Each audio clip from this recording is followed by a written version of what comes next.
দেখো এইভাবে কুচি দিচ্ছি, এইভাবে কুচি দেবো পুরো কাপড়টায়। এই এতটা কাপড় নিয়েছি, নিয়ে গোপালের ঘাগরা তৈরি করছি। এরকম হাতে বোনা কুচি দিয়ে উঠাবো, তারপরে তোমাদের পরে দেখাচ্ছি।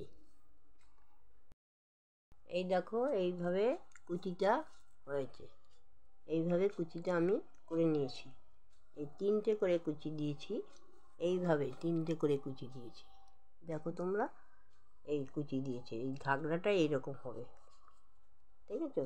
এইভাবে এই যে সেলাই করছিও 3টে কুড়িয়ে 3টে করে এইরকমভাবে কুচি দিতে হবে। এই একে ধাপে ধাপে 3টে করে কুচি দিতে হবে, তাহলেই ঘাগরাটা এরকম সুন্দর হবে। তারপরে তো বর্ডার দেবো এইখান দিয়ে। এইভাবে করতে থাকি, আবার দেখাবো তোমাদের। এই দেখো এইরকম হয়ে গেছে। হ্যাঁ, পরে এইখান দিয়ে এইটার ওপরের এইটা ঘাগরাটা পুরো হয়ে গেছে কমপ্লিট। এইটার এই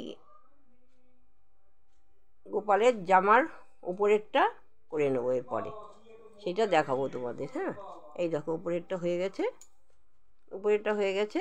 তারপরে নানান রকম করা যায়, নানা ডিজাইন করা যায়, আরও হয়ে গেছে এটা। তোমাদের এইটুকু করে আমি রাখলাম।